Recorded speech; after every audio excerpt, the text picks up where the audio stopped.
Muita coisa tem acontecido na Espanha nessas últimas semanas. É produto faltando no supermercado, preços subindo, refugiados chegando aqui no país.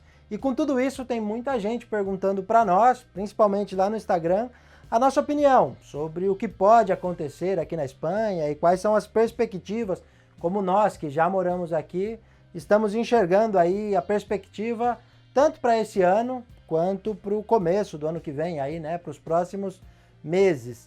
Então, atendendo esses pedidos, no vídeo de hoje nós falaremos um pouco sobre a situação da Espanha e os possíveis cenários para esses próximos meses. Se o assunto interessa para você, não saia daí.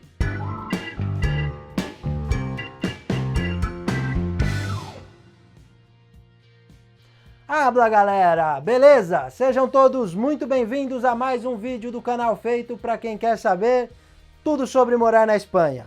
Se você ainda não me conhece, eu sou o Thiago e no vídeo de hoje nós vamos falar um pouco sobre tudo o que tem acontecido aqui na Espanha, os reflexos da guerra da Ucrânia, a greve dos caminhoneiros, a chegada de refugiados e também tentar entender como tudo isso pode afetar a vida, tanto de quem já mora aqui, como de quem pretende, quem tem planos de morar aqui futuramente.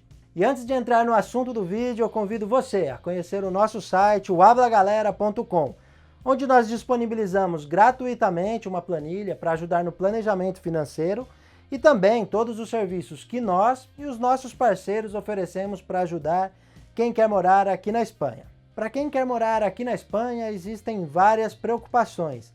Mas geralmente as duas principais preocupações são o custo de vida e conseguir trabalho.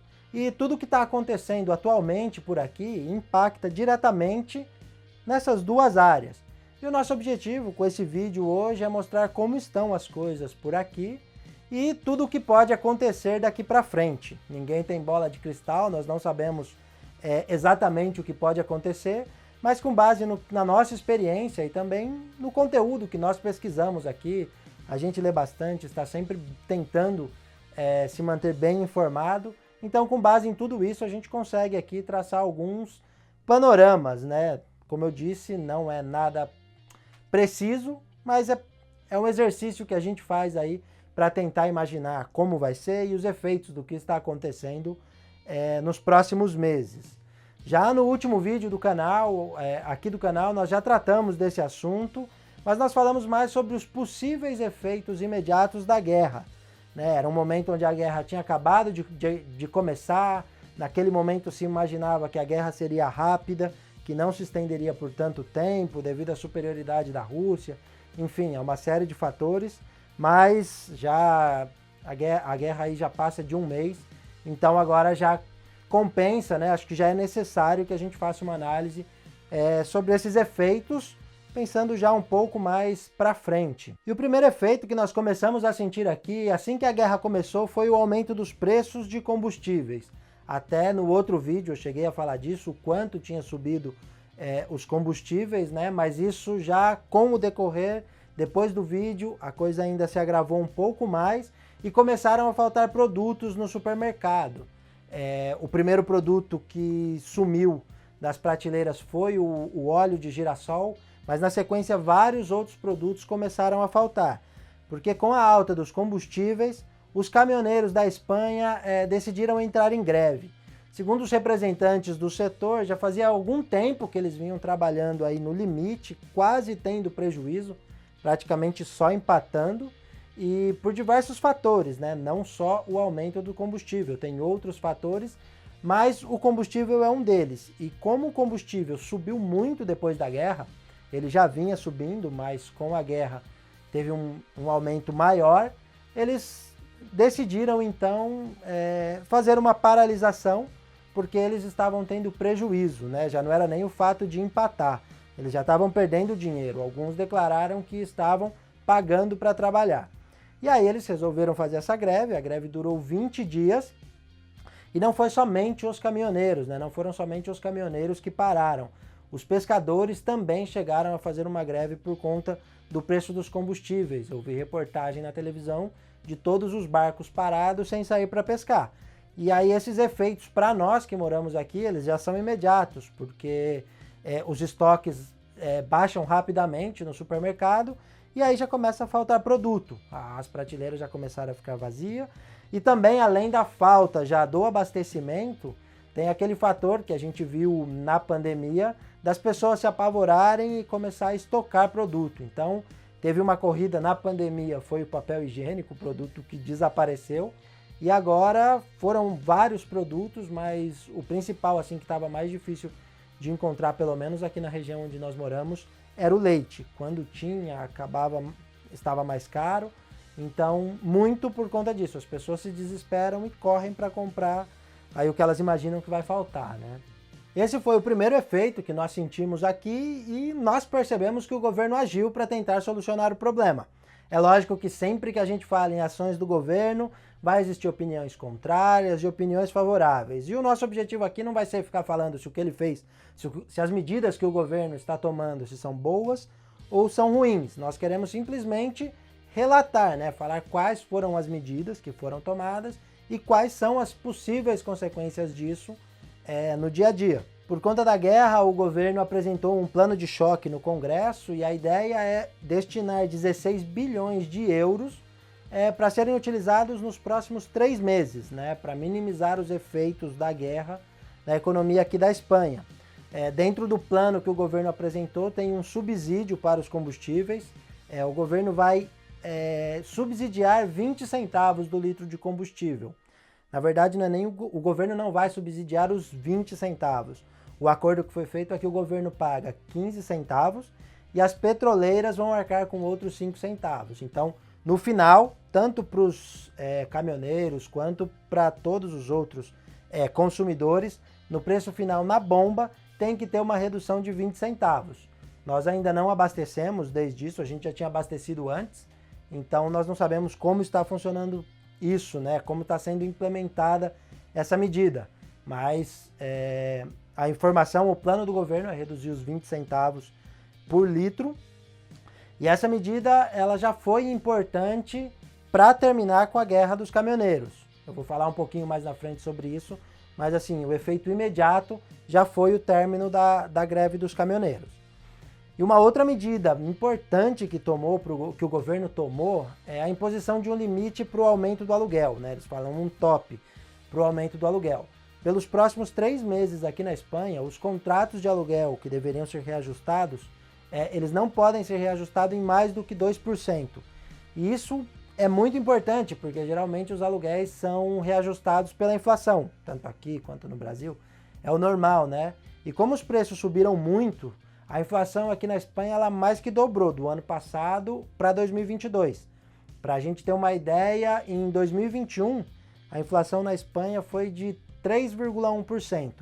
E agora, para 2022, a previsão é que termine o ano com uma inflação de 7,5%. Então isso é mais que o dobro, né? E se o aluguel fosse reajustado pela inflação, seria um aumento no custo de vida, né? Por exemplo, o IPC, que é o índice aqui na Espanha, né? Índice de preços ao consumidor, igual a gente tem no Brasil, que é utilizado para o reajuste da maioria dos contratos de aluguel, ele foi em março 9,8%. E só para dar o contexto para vocês aí, caso o nosso aluguel aqui ele tivesse sido reajustado, por exemplo, por esse valor, representaria praticamente 85 euros a mais no nosso custo mensal, o que é muito dinheiro, pensando que o salário mínimo não subiu nessa proporção, né? E além desse custo do aluguel, que é o que mais pesa aqui no custo de vida, tem todos os outros custos que aumentam. Então a gente perderia muito poder de compra, isso seria complicado. Então essa medida, para nós que já moramos aqui, nós consideramos que é bem importante. E o plano do governo ainda prevê mais incentivos para o setor do transporte, empréstimos a melhores taxas para a indústria e também a volta do ERTE. Esses empréstimos a melhores taxas, aí aqui na Espanha existe um crédito que eles chamam de crédito ICO ou ICO, que é bem parecido com o BNDES aí do Brasil, que empresta dinheiro direto para as empresas em melhores taxas, e o governo, parte desses 16 bilhões vai ser destinado para isso, para injetar dinheiro nas indústrias, nas empresas, e não ter tanto, os efeitos não serem tão negativos na economia, os efeitos da guerra. E o outro ponto é a volta do ERTE, que para quem já acompanha o nosso canal aqui sabe o que é o ERTE, que é um expediente do governo de regulação temporária de emprego, onde o governo ele assume o pagamento de 75% do salário dos empregados para a empresa não precisar demitir ninguém. Isso durante a pandemia foi muito utilizado e foi muito importante para a economia espanhola, ajudou muito a economia aos resultados na economia não ser piores do que já foram, e nós aqui podemos dizer que nós fomos beneficiados diretamente por essa medida, porque a empresa da Lu, que depende totalmente do turismo, ela teve que fechar e a Lu ficou praticamente 1 ano e meio em ERTE. Se não fosse isso, a empresa teria demitido todos os funcionários, teria sido uma crise muito maior para a Espanha, e assim que as coisas se recuperaram, a empresa já voltou a trabalhar, chamou todos os empregados e, inclusive, já está contratando outros. Então, dá para a gente ver a importância dessa medida, né? E o governo novamente vai colocar ela em uso se for necessário, para evitar demissões. E essas medidas do governo até agora estão ajudando, sim, a solucionar o problema. Como eu já disse, depois de 20 dias a greve dos caminhoneiros terminou, ainda que os organizadores disseram que é apenas uma suspensão, só para o governo ter um tempo de implementar as medidas do plano.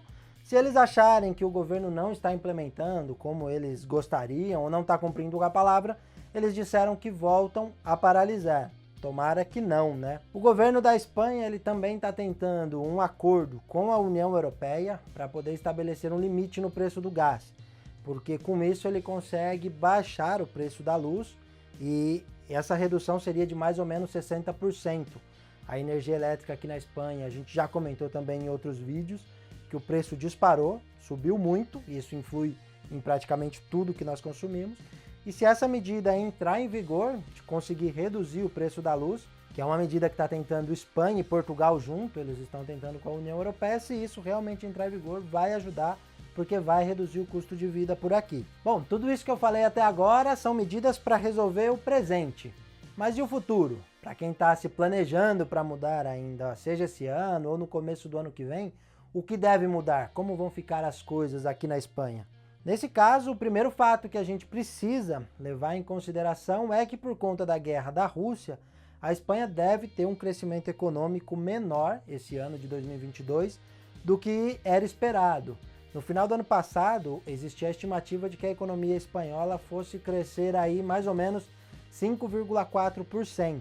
Porém, essas previsões foram feitas bem no final do ano passado, porém já com o começo da guerra, logo no começo da guerra, os economistas, os bancos, né, já começaram a fazer algumas revisões e baixaram isso de 5,4% para 4,5%. Também existia a perspectiva de que a Espanha voltaria aos níveis, em termos de economia, voltaria aos níveis que tinha antes da pandemia já em 2023, no ano que vem. Mas agora as previsões é de que isso só vai acontecer em 2024 e acho que tá bem difícil fazer qualquer previsão, né? A gente só pensava aí na pandemia, em acabar a pandemia, sair de tudo isso.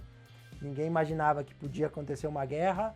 Enfim, são coisas que podem acontecer, ninguém sabe o que pode acontecer daqui para o final do ano, mas a previsão de momento é essa, que só vai voltar aos níveis de 2019 em 2024. Mas as notícias não são todas ruins. Fiquem até o final do vídeo, porque vocês vão ver que tem notícias boas também e boas perspectivas. E agora vamos falar da chegada de imigrantes, que é algo que nós já falamos no vídeo passado, que provavelmente deveria acontecer, e agora nós já podemos falar que realmente está acontecendo. Apesar de não existir nenhuma divulgação de números exatos, no dia 31 de março, o presidente da Espanha, Pedro Sánchez, anunciou que 30 mil ucranianos já tinham recebido o status de proteção temporal e que em poucos dias esse número chegaria a 70 mil. Então hoje é provável que já tenha esse número de 70 mil ucranianos chegado aqui à Espanha. E esse status de proteção temporal que está sendo concedido aos ucranianos, que eu mencionei, ele é um mecanismo que o governo possui para dar os documentos a essas pessoas. E com esses documentos, os refugiados já podem morar e trabalhar aqui na Espanha legalmente. estão sendo feitos multirões. Eu até comentei no vídeo anterior que isso provavelmente impactaria no andamento dos trâmites, porque acaba colapsando a estrangeiria, mas esse mecanismo ele não pode ser usado em todas as situações. Então, anteriormente, ele não foi utilizado, né? Eu até mencionei no vídeo a questão de quando muitos venezuelanos... Eu até mencionei no vídeo de quando muitos venezuelanos chegaram aqui, aconteceu de colapsar, mas não existia esse mecanismo, não foi utilizado esse mecanismo. Esse mecanismo que está sendo utilizado agora, e eles estão fazendo multirões, então essas pessoas estão recebendo os documentos aqui muito rápido. Segundo nós lemos nos jornais, em 24 ou 48 horas, essas pessoas já têm o documento para trabalhar aqui. Então não deve afetar a questão da tramitação da documentação, né, de quem chega. E apesar de já ter chegado aí 70 mil refugiados, ninguém sabe ao certo, não dá para saber quantos vão chegar aqui na Espanha, né? Porque não existe até o momento um acordo entre a União Europeia para a divisão dos refugiados pelos países da União Europeia. Em 2015, quando teve uma crise migratória, que eu acho que vocês devem lembrar, a questão dos países da África, toda aquela guerra civil que estava acontecendo na Síria, enfim, teve uma crise grave de refugiados aqui. A União Europeia dividiu, segundo alguns critérios que foram adotados, dividiu quanto cada país deveria receber. Se for aplicado os mesmos critérios de 2015, hoje, a Espanha deveria receber mais ou menos 10% dos refugiados. E nessa data que nós estamos postando o vídeo, esse número seria de mais ou menos 300 mil pessoas. A estimativa é que existem na Ucrânia já mais de 14 milhões de refugiados. Se a gente for fazer a porcentagem de 10%, isso seria 1 milhão e 400. Mas a maioria desses refugiados estão internamente na Ucrânia, só se mudaram de uma região que está sendo atacada para uma outra que não, né? Mas cerca de 3 a 4 milhões de pessoas saíram da Ucrânia, passaram a fronteira, e se essas porcentagens forem respeitadas, mais ou menos 300 mil pessoas devem chegar aqui na Espanha. Mas isso, assim, é só uma suposição, é muito complicado falar isso, porque a gente já está vendo aí comentários, até mesmo aqui no canal, pessoas já apareceram fazendo alguns comentários, tentando desmotivar as pessoas, não venham para cá, com essa questão da guerra não vai ter emprego para ninguém. Inclusive um recado para essas pessoas, nem adianta perder tempo deixando esses comentários, porque a gente bloqueia, tá? Porque assim, ou você deixa o seu depoimento, ou só desmotivar pra gente não vale. E é claro que as coisas mudam, não tem jeito, né? É uma guerra, tá mudando praticamente no mundo inteiro, vai ter efeitos, vão existir consequências, mas não é assim também, né? Simplesmente sair aí desiludindo as pessoas, acabando com o sonho, né? As pessoas estão se preparando, precisam saber a realidade, e aí a gente precisa, para isso, analisar um pouco os números, porque hoje, desses 70 mil ucranianos que chegaram aqui na Espanha, a estimativa é de que 63% desse total são adultos, né, e 37% criança. E do total de adultos, mais ou menos 10% são pessoas maiores de 65 anos. Portanto, não são todos os imigrantes que chegam aqui à Espanha que vão procurar emprego. E a gente também não sabe quantas dessas pessoas vão ficar realmente aqui. Às vezes a Espanha pode estar sendo simplesmente um ponto de passagem. A pessoa chega aqui, mas está buscando ir para outro país. Vai ficar aqui porque tem um familiar. A Espanha tem uma comunidade ucraniana grande. Então é possível que essas pessoas venham para cá num primeiro momento por ter familiar, mas daqui vão tentar ir para outros países, podem tentar para outros países da própria União Europeia, como para outros países até mesmo fora, como Estados Unidos, enfim, outros países. E também tem a possibilidade dessas pessoas retornarem para a Ucrânia se a guerra terminar. Muito provavelmente uma parcela dessa população que chegue aqui permaneça aqui indefinidamente, mas não deve ser a maioria. E para fazer esse vídeo aqui nós pesquisamos em vários meios de comunicação, nós pesquisamos nas páginas do governo, enfim, em lugares onde a gente pudesse confiar na fonte. E aí, segundo uma reportagem do jornal El Confidencial, parte dessas pessoas pode acabar suprindo uma falta de mão de obra que tem aqui na Espanha hoje na construção e na agricultura. Não sou eu que estou falando, tá? É um jornal, a gente nota isso, que tem sim uma falta de mão de obra, mas como nós não temos dados, nós não podemos falar nada. Mas assim, nós estamos dando uma opinião embasada numa reportagem de um jornal. Segundo o jornal, por conta do coronavírus, teve muitas pessoas que acabaram retornando, muitos imigrantes que acabaram retornando para os seus países de origem, e isso acabou afetando a mão de obra. Então existem áreas aqui na Espanha que estão faltando mão de obra. O jornal cita a construção e a agricultura. Nós já vimos reportagens aqui falando que falta garçons na Espanha. Então esses imigrantes, esses refugiados que estão chegando aqui, podem ajudar a suprir essa parte que falta de mão de obra aqui na Espanha. E como nós falamos aí no vídeo, um pouco antes, não são somente notícias ruins, porque a taxa de desemprego aqui na Espanha, apesar que a economia não está se recuperando na velocidade que era prevista, não está voltando aos mesmos níveis que existia antes da pandemia, a taxa de desemprego hoje aqui já é menor do que a taxa de desemprego que tinha em 2019. Então, se o país continuar crescendo, é muito possível que essa taxa baixe ainda mais. As vagas de emprego elas devem continuar sendo criadas aqui. Pelo menos analisando os números, vendo todos esses dados, essa é a conclusão que nós chegamos. E agora, para finalizar, a nossa opinião sobre tudo isso.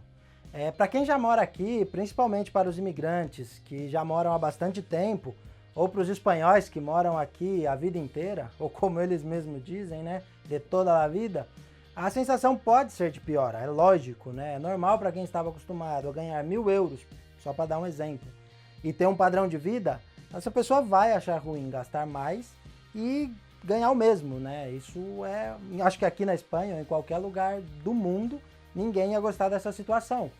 Mas para quem está vindo do Brasil, a comparação é outra, a comparação é com o que nós temos no Brasil.